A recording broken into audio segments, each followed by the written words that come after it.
آج ہم دعائے کمیل کے ترجمے پر غور و فکر کرتے ہوئے رب کا تقرب حاصل کرنے کی کوشش کریں گے۔ بسم اللہ الرحمن الرحیم۔ اللہم صلی علی محمد وآل محمد وعجل فرجہ۔ اے اللہ، میں تجھ سے التجا کرتا ہوں، تجھے تیری اس رحمت کا واسطہ جو ہر چیز کو گھیرے ہوئے ہے، تیری اس قدرت کا واسطہ جس سے تو ہر چیز پر غالب ہے، جس کے سبب ہر چیز تیرے آگے جھکی ہوئی ہے اور جس کے سامنے ہر چیز عاجز ہے، تیری اس جبروت کا واسطہ جس سے تو ہر چیز پر حاوی ہے، تیری اس عزت کا واسطہ جس کے آگے کوئی چیز ٹھہر نہیں پاتی، تیری اس عظمت کا واسطہ جو ہر چیز سے نمایاں ہے، تیری اس سلطنت کا واسطہ جو ہر چیز پر قائم ہے، تیری اس ذات کا واسطہ جو ہر شے کے فنا ہو جانے کے بعد باقی رہے گی، تیرے ان ناموں کا واسطہ جن کے اثرات ہر ذرے میں طاری و ساری ہیں، تیرے اس علم کا واسطہ جو ہر چیز کا احاطہ کیے ہوئے ہیں، تیری ذات کے اس نور کا واسطہ جس سے ہر چیز روشن ہے۔ اے حقیقی نور، اے پاک و پاکیزہ، اے سب پہلوں سے پہلے، اے سب پچھلوں سے پچھلے، خدایا میرے وہ گناہ بخش دے جو عطاب کا مستحق بناتے ہیں، خدایا میرے وہ گناہ بخش دے جن کی وجہ سے بلائیں آتی ہیں، خدایا میرے وہ گناہ بخش دے جو تیری نعمتوں سے محرومی کا سبب بنتے ہیں، خدایا میرے وہ گناہ بخش دے جو دعائیں قبول نہیں ہونے دیتے، خدایا میرے وہ گناہ بخش دے جس سے امید ٹوٹ جاتی ہے، خدایا میرے وہ گناہ بخش دے جو مصیبت لاتے ہیں۔ اے اللہ، میری ان ساری خطاؤں سے درگزر کر جو میں نے جان بوجھ کر یا بھولے سے کی ہیں۔ اے اللہ، میں تجھے یاد کر کے تیرے قریب آنا چاہتا ہوں، تیری جناب میں تجھی کو اپنا سفارش ٹھہراتا ہوں اور تیرے کرم کا واسطہ دے کر تجھ سے التجا کرتا ہوں کہ مجھے اپنا قرب عطا کر، مجھے ادائے شکر کی توفیق دے اور اپنی یاد میرے دل میں ڈال دے۔ اے اللہ، میں تجھ سے خشوع و خضوع و گریہ و زاری سے عرض کرتا ہوں کہ تو میری بھول چوک معاف کر، مجھ پر رحم فرما اور تو نے جو میرا حصہ مقرر کیا ہے مجھے اس پر راضی اور قائد رکھ اور ہر حال میں مطمئن رکھ۔ اے اللہ، میں تیرے حضور میں اس شخص کی مانند سوال کرتا ہوں جس پر سخت فاقے گزر رہے ہوں، جو مصیبت سے تنگ آ کر اپنی ضرورت تیرے سامنے پیش کرے، جو تیرے کرم کا زیادہ سے زیادہ خواہش مند ہو۔ اے اللہ، تیری سلطنت بہت بڑی ہے، تیری سلطنت بہت بڑی ہے، تیرا رتبہ بہت بلند ہے، تیری تدبیریں پوشیدہ ہیں، تیرا حکم صاف ظاہر ہے، تیرا قہر غالب ہے، تیری قدرت کا فرما ہے اور تیری حکومت سے نکل جانا ممکن نہیں ہے۔ اے اللہ، میرے گناہ بخشنے والا، میرے عیب ڈھانپنے والا اور میرے کسی برے عمل کو اچھے عمل سے تبدیل کرنے والا تیرے سوا کوئی نہیں ہے، تیرے علاوہ اور کوئی معبود نہیں ہے، تو پاک ہے اور میں تیری ہی حمد و ثنا کرتا ہوں۔ میں نے اپنی ذات پر ظلم کیا اور اپنی نادانی کے باعث گستاخ بن گیا، میں یہ سوچ کر مطمئن ہو گیا کہ تو نے مجھے پہلے بھی یاد رکھا اور اپنی نعمتوں سے نوازا۔ اے اللہ، اے میرے مالک، تو نے میری کتنی ہی برائیوں کی پردہ پوشی کی، کتنی ہی سخت بلاؤں کو مجھ سے ٹالا، کتنی ہی لغزشوں سے مجھ کو بچایا، کتنی ہی آفتوں کو روکا اور میری کتنی ہی ایسی خوبیاں لوگوں میں مشہور کر دیں جن کا میں اہل بھی نہ تھا۔ اے اللہ، میری مصیبت بڑھ گئی ہے، میری بدحالی حد سے گزر گئی ہے، میرے نیک اعمال کم ہیں، دنیاوی تعلقات کے بوجھ نے مجھ کو دبا رکھا ہے، میری امیدوں کی درازی نے مجھے نفع سے محروم کر رکھا ہے، دنیا نے اپنی جھوٹی چمک دھمک سے مجھے دھوکہ دیا ہے اور میرے نفس نے مجھے میرے گناہوں اور میری ٹال مٹول کے باعث فریب دیا ہے۔ اے میرے آقا، اپنے تیری عزت کا واسطہ دے کر تجھ سے التجا کرتا ہوں کہ میری بدعمالیاں اور غلط کاریاں میری دعا کے قبول ہونے میں رکاوٹ نہ بنیں۔ میرے جن بھیدوں سے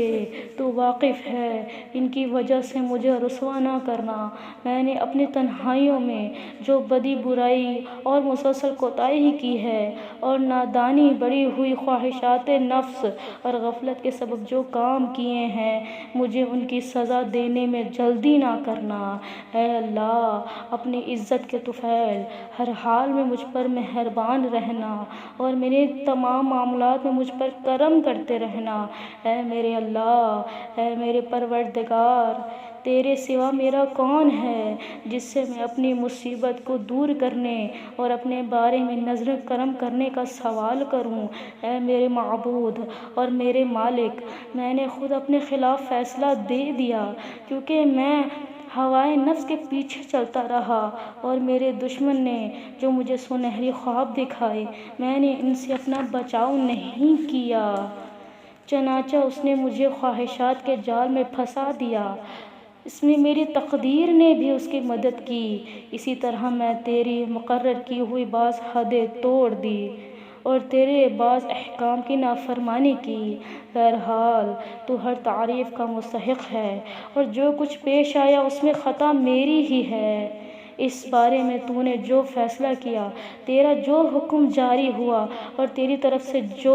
آزمائش ہوئی، اس کے خلاف میرے پاس کوئی عذر نہیں ہے۔ اے میرے معبود، میں اپنی اس کوتاہی اور اپنے نفس پر ظلم کے بعد معافی مانگنے کے لیے حاضر ہوا ہوں۔ میں اپنے کیے پر شرمسار ہوں، دل شکستہ ہوں۔ میں اپنے کرتوتوں سے باز آیا، بخشش کا طلبگار ہوں، پشیمانی کے ساتھ تیری جناب میں حاضر ہوا ہوں۔ جو کچھ مجھ سے سرزد ہو چکا، اس کے بعد میرے لیے نہ کوئی بھاگنے کی جگہ ہے اور نہ کوئی ایسا مددگار کہ جس کے پاس میں اپنا معاملہ لے جاؤں، صرف یہی کہ میری معذرت قبول کر لے، مجھے اپنے دامن رحمت میں جگہ دے دے۔ اے میرے معبود، میری معافی کی درخواست منظور کر لے، میری سخت بدحالی پر رحم فرما اور میری گزشتہ خطاؤں سے درگزر کر میری گرد کشائی فرما دے۔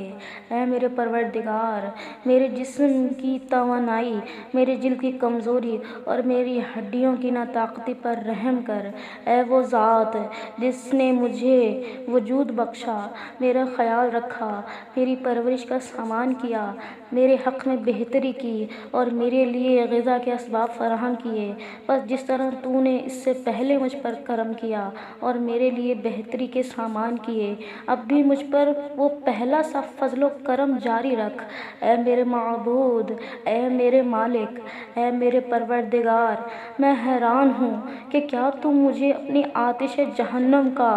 عذاب دے گا، حالانکہ میں تیری توحید کا اقرار کرتا ہوں، میرا دل تیری معرفت سے سرشار ہے، میرے زبان پر تیرا ذکر جاری ہے، میرے دل میں تیری محبت بس چکی ہے، اور میں تجھے اپنا پروردگار مان کر سچے دل سے اپنے گناہوں کا اعتراف کرتا ہوں اور گڑ گڑا کر تجھ سے دعا مانگتا ہوں۔ نہیں، ایسا نہیں ہو سکتا، کیونکہ تیرا کرم اس سے کہیں بڑھ کر ہے کہ تو اس شخص کو بے سہارا چھوڑ دے جسے تو نے خود پالا ہو، یا اسے اپنے سے دور کر دے جسے تو نے خود اپنا قرب بخشا ہو، یا اسے اپنے ہاتھ سے نکال دے جسے تو نے خود پناہ دی ہو، یا اسے بلاؤں کے سپرد کر دے جس کا تو نے خود ذمہ لیا ہو اور جس پر رحم کیا ہو۔ یہ بات میری سمجھ میں نہیں آتی۔ اے میرے مالک، اے میرے معبود، اے میرے مولا، کیا تو آتش جہنم کو مسلط کر دے گا ان چہروں پر جو تیری عظمت کے باعث تیرے حضور میں سجدہ ریز ہو چکے ہیں، ان زبانوں پر جو صدقے دل سے تیری توحید کا اقرار کر کے شکر گزاری کے ساتھ تیری مدح کر چکے ہیں، ان دلوں پر جو واقعی تیرے معبود ہونے کا اعتراف کر کے تیرے قریب آ چکے ہیں، ان دماغوں پر جو تیرے علم سے اس قدر بہرور ہوئے کہ تیرے ہی حضور میں جھکے ہوئے ہیں، یا ان ہاتھوں پر جو اطاعت کے جذبے کے ساتھ تیری عبادت گاہوں کی طرف دوڑتے رہے ہیں اور گناہوں کا اقرار کر کے مغفرت طلب کرتے رہے ہیں۔ اے رب کریم، نہ تو تیری نسبت ایسا گمان ہی کیا جا سکتا ہے اور نہ ہی تیری طرف سے ہمیں ایسی کوئی خبر دی گئی ہے۔ اے میرے پالنے والے، تو میری کمزوری سے واقف ہے۔ مجھ میں اس دنیا کی معمولی آزمائشیں اور چھوٹی چھوٹی تکالیف اور سختیوں کو برداشت کرنے کی تاب نہیں جو اہل دنیا پر گزرتی ہے، حالانکہ وہ آزمائش اور تکالیف اور سختی معمولی ہوتی ہے اور اس کی مدت بھی تھوڑی ہوتی ہے۔ پھر بھلا مجھ سے آخرت کی زبردست مصیبت کیوں کر برداشت ہو سکے گی، جبکہ وہاں کی مصیبت طولانی ہوگی اور اس میں ہمیشہ ہمیشہ کے لیے رہنا ہوگا، اور جو لوگ اس میں ایک مرتبہ پھنس جائیں گے ان کے عذاب میں کبھی کمی نہیں ہوگی، کیونکہ وہ عذاب تیرے غصے، انتقام اور ناراضگی کے سبب ہوگا جسے نہ آسمان برداشت کر سکتا ہے اور نہ زمین۔ اے میرے مالک، پھر اسی صورت میں میرا کیا حال ہوگا، جبکہ میں تیرا ایک کمزور، ادنا، لاچار اور عاجز بندہ ہوں۔ اے میرے معبود، اے میرے پروردگار، اے میرے مالک، اے میرے مولا، میں تجھ سے کس بات پر نالہ و فریاد کروں اور آہ و بکا کروں؟ دردناک عذاب اور اس کی سختی پر، یا مصیبت اور اس کے طویل معاد پر؟ بس اگر تو نے مجھے اپنے دشمنوں کے ساتھ عذاب میں جھونک دیا اور مجھے ان لوگوں میں شامل کر دیا جو تیری آزمائشوں کے سزاوار ہیں، اور اپنے پیاروں اور دوستوں کے درمیان اور میرے درمیان جدائی ڈال دی، تو اے میرے معبود، اے میرے مالک، اے میرے مولا، اے میرے پروردگار، میں تیرے دیے ہوئے عذاب پر اگر صبر بھی کر لوں تو تیری رحمت کی جدائی پر کیوں کر صبر کر سکوں گا؟ اسی طرح اگر میں تیری آگ کی تپش برداشت بھی کر لوں تو تیری نظر کرم سے اپنی محرومی کو کیسے برداشت کر سکوں گا؟ اس کے علاوہ میں آتش جہنم میں کیوں کر رہ سکوں گا، جبکہ مجھے تو تجھ سے عفو درگزر کی توقع ہے۔ بس اے میرے آقا، اے میرے مولا، میں تیری عزت کی سچی قسم کھا کر کہتا ہوں کہ اگر تو نے وہاں میری گویائی سلامت رکھی تو میں اہل جہنم کے درمیان تیرا نام لے کر تجھے ایسے پکاروں گا، اس طرح سے آہو زاری کروں گا اور تجھے اس طرح پکاروں گا جیسے کرم کے امیدوار پکارا کرتے ہیں۔ میں تیرے حضور میں اس طرح آہو بکا کروں گا جیسے فریادی کیا کرتے ہیں، اور تیری رحمت کی فراق میں اس طرح روؤں گا جیسے بچھڑنے والے رویا کرتے ہیں۔ میں تجھے وہاں برابر پکاروں گا کہ تو کہاں ہے، اے مومنوں کے مالک، اے عارفین کی امیدگاہ، اے فریادیوں کے فریاد رس، اے صادقوں کے دل کے محبوب، اے الہ العالمین، تیری ذات پاک ہے۔ اے میرے معبود، میں تیری حمد کرتا ہوں۔ میں حیران ہوں کہ یہ کیوں کر ہوگا کہ تو اسے آگ میں سے ایک بندہ مسلم کی آواز سنے جو اپنی نافرمانی کے پاداش میں اس کے اندر قید کر دیا گیا ہو، اپنی مصیبت کی سزا میں اس عذاب میں گرفتار ہو، اور اپنے جرم و خطا کے بدلے میں جہنم کے طبقات میں بند کر دیا گیا ہو، مگر وہ تیری رحمت کے امیدواروں کی طرح تیرے حضور میں فریاد کرتا ہو، تیری توحید کے ماننے والوں کی سی زبان سے تجھے پکارتا ہو اور تیرے جناب میں تیری ربوبیت کا واسطہ دیتا ہو۔ اے میرے مالک، پھر وہ اس عذاب میں کیسے رہ سکے گا جبکہ اسے تیرے گزشتہ درگزر اور رحمت کی آس بندی ہوگی؟ یا آتش جہنم اس سے کیسے تکلیف پہنچا سکے گی جبکہ اسے تیرے فضل اور تیری رحمت کا آسرا ہوگا؟ یا اس کو جہنم کا شعلہ کیسے جلا سکے گا جبکہ تو خود اس کی آواز سن رہا ہوگا اور جہاں وہ ہے اس جگہ کو خود دیکھ رہا ہوگا؟ یا جہنم کا شور اسے کیوں کر پریشان کر سکے گا جبکہ تو اس بندے کی کمزوری سے واقف ہوگا؟ یا پھر وہ جہنم کے طبقات میں کیوں کر تڑپتا رہے گا جبکہ تو اس کی سچائی سے واقف ہوگا؟ یا جہنم کی لپٹیں اسے کیوں کر پریشان کر سکیں گی جبکہ وہ تجھے پکار رہا ہوگا کہ اے میرے پروردگار، ایسا کیوں کر ممکن ہے کہ وہ تو جہنم سے نجات کے لیے تیرے فضل و کرم کی آس لگائے ہوئے ہو اور تو اسے جہنم میں ہی پڑا رہنے دے۔ نہیں، تیری نسبت ایسا گمان نہیں کیا جا سکتا،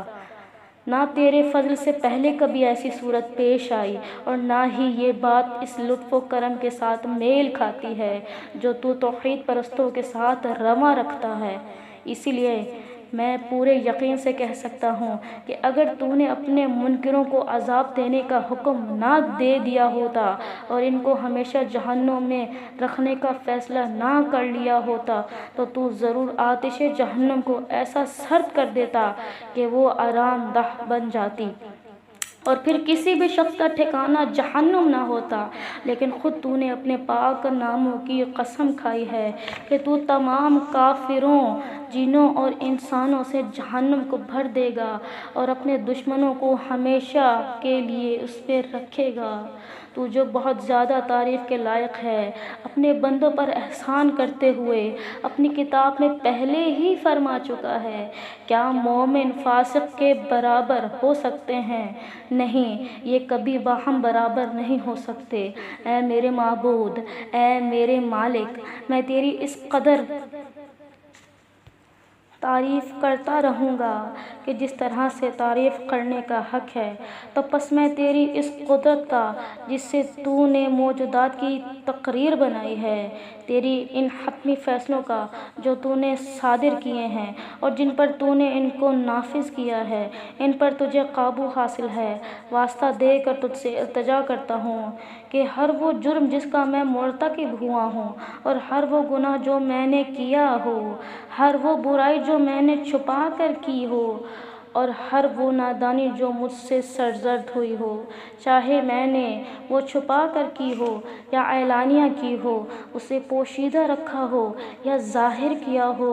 اس رات اور خاص کر اس ساعت میں بخش دے۔ میری ہر ایسی بدعملی کو معاف کر دے جس کے لکھنے کا حکم تو نے کرامن کاتبین کو دیا ہے، جن کو تو نے میری ہر عمل کی نگرانی پر مامور کیا ہے اور جن کو میرے اعضاء و جوارح کے ساتھ ساتھ میرے اعمال کا گواہ مقرر کیا ہے۔ پھر ان سے بڑھ کر تو خود میرے اعمال کا نگراں رہا ہے اور ان باتوں کو بھی جانتا ہے جو ان کی نظر سے مخفی رہ گئیں اور جنہیں تو نے اپنی رحمت سے چھپا لیا اور جن پر تو نے اپنے کرم سے پردہ ڈال دیا۔ اے اللہ، میں تجھ سے التجا کرتا ہوں کہ مجھے زیادہ سے زیادہ حصہ دے ہر اس بھلائی سے جو تیری طرف سے نازل ہو، ہر اس احسان سے جو تو اپنے فضل سے کرے، ہر اس نیکی سے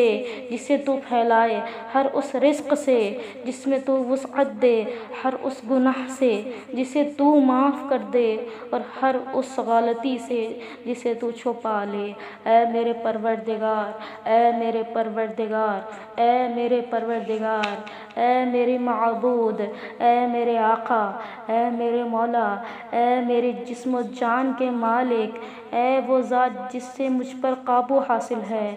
اے میری بدحالی اور بیچارگی کو جاننے والے، اے میرے فقر و فاقہ سے آگاہی رکھنے والے، اے میرے پروردگار، اے میرے پروردگار، اے میرے پروردگار، میں تجھے تیری سچائی اور تیری پاکیزگی اور تیری اعلیٰ صفات اور تیرے مبارک ناموں کا واسطہ دے کر تجھ سے التجا کرتا ہوں کہ میرے دن و رات کے اوقات کو اپنی یاد سے معمور کر دے کہ ہر لمحہ تیری فرما برداری میں بسر ہو۔ میرے اعمال کو قبول فرما یہاں تک کہ میرے سارے اعمال و اذکار کی ایک ہی لے ہو جائے اور مجھے تیری فرما برداری کرنے والوں کے ساتھ دوام حاصل ہو جائے۔ اے میرے آقا، اے وہ ذات جس کا مجھے آسرا ہے اور جس کی سرکار میں اپنی ہر الجھن کو پیش کرتا ہوں، اے میرے پروردگار، اے میرے پروردگار، اے میرے پروردگار، میرے ہاتھ اور پاؤں میں اپنے اطاعت کے لیے قوت دے،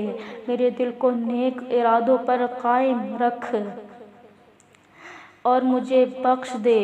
اور مجھے توفیق دے کہ میں تجھ سے قرار واقعی ہی ڈرتا رہوں اور ہمیشہ تیرے اطاعت میں سرگرم رہوں، تاکہ میں تیری طرف سبقت حاصل کرنے والوں کے ساتھ چلتا رہوں، تیری سمت بڑھنے والوں کے ہمراہ تیزی سے قدم بڑھاؤں، تیری ملاقات کا شوق رکھنے والوں کی طرح تیرا مشتاق رہوں، تیرے مخلص بندوں کی طرح تجھ سے نزدیک ہو جاؤں، تجھ پر یقین رکھنے والوں کی طرح تجھ سے ڈرتا رہوں، اور تیرے حضور میں جب مومن جمع ہوں میں ان کے ساتھ رہوں۔ اے اللہ، جو شخص مجھ سے کوئی بدی کرنے کا ارادہ کرے تو اسے ویسے ہی سزا دے، اور جو مجھ سے فریب کرے تو اس کو ویسے ہی پاداش دے۔ مجھے اپنے ان بندوں میں قرار دے جو تیرے یہاں سے سب سے اچھا حصہ پاتے ہیں، جنہیں تیری جناب میں سب سے زیادہ تقرب حاصل ہے، اور جو خاص طور سے تجھ سے زیادہ نزدیک ہیں، کیونکہ یہ رتبہ تیرے فضل کے بغیر نہیں مل سکتا۔ مجھ پر اپنا خاص کرم کر اور اپنی شان کے مطابق مہربانی فرما، اپنی رحمت سے میری حفاظت کر، میری زبان کو اپنے ذکر پر مشغول رکھ، میرے دل کو اپنی محبت کی چاشنی عطا کر، میری دعاؤں کو قبول کر کے مجھ پر احسان کر، میری خطائیں معاف کر دے اور میری لغزشیں بخش دے، چونکہ تو نے اپنے بندوں پر اپنا عبادت واجب کی ہے، انہیں دعا مانگنے کا حکم دیا ہے اور ان کی دعاؤں کو قبول کرنے کی ذمہ داری لی ہے۔ اس لیے اے پروردگار، میں نے تیری ہی طرف رخ کیا ہے اور تیرے ہی سامنے اپنے ہاتھ پھیلائے ہیں، بس اپنی عزت کے صدقے میں میری دعاؤں کو قبول فرما اور مجھے میری مراد کو پہنچا۔ مجھے اپنے فضل و کرم سے مایوس نہ کر، اور جنوں اور انسانوں میں سے جو بھی میرا دشمن ہے مجھ کو ان کے شر سے بچا۔ اے اپنے بندوں سے جلد راضی ہو جانے والے، اے اپنے بندوں سے جلد راضی ہو جانے والے، اے اپنے بندوں سے جلد راضی ہو جانے والے، اس بندے کو بخش دے جس کے پاس دعا کے سوا کچھ نہیں، کیونکہ تو جو چاہے کر سکتا ہے۔ تو ایسا ہے جس کا نام ہر مرض کی دوا ہے، جس کا ذکر ہر بیماری سے شفا ہے، اور جس کی اطاعت سب سے بے نیاز کر دینے والی ہے۔ اس پر رحم کر جس کی پونجی تیرا آسرا اور جس کا ہتھیار آنسو ہے۔ اے نعمتیں عطا کرنے والے، اے بلائیں ٹالنے والے، اے اندھیروں سے گھبرائے ہوئوں کے لیے روشنی، اے وہ عالم جسے کسی نے تعلیم نہیں دی، محمد صلی اللہ علیہ وآلہ وسلم اور آل محمد پر درود و سلام بھیج، اور میرے ساتھ وہ سلوک کر جو تیرے شایان شان ہو۔ اللہ تعالیٰ اپنے رسول صلی اللہ علیہ وآلہ وسلم اور ان کی اولاد میں سے ائمہ طاہرین علیہ السلام پر رحمت نازل کرے اور بہت بہت درود بھیجے، جس طرح سے کہ صلوات بھیجنے کا حق ہے۔ اللہم صلی علی محمد وآل محمد وعجل